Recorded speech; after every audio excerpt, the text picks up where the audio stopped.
Open government is probably one of the best contributions that should be given to the Sustainable Development Goals of the United Nations.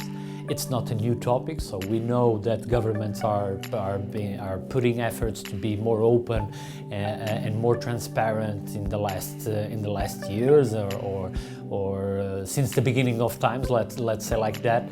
But now ICT and namely digital governments features enable governments to boost this kind of effort.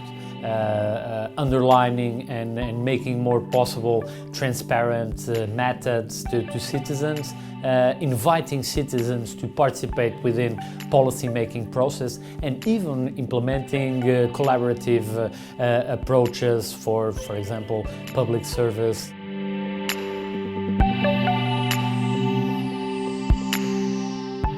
If open government is one of the topics that should be addressed within our days, also we need a kind of to assume it not as an add-on, not as a new feature that should be developed, but try to implement practices of open government within digital governments. For example, implementing processes like transparency by default or participation by default.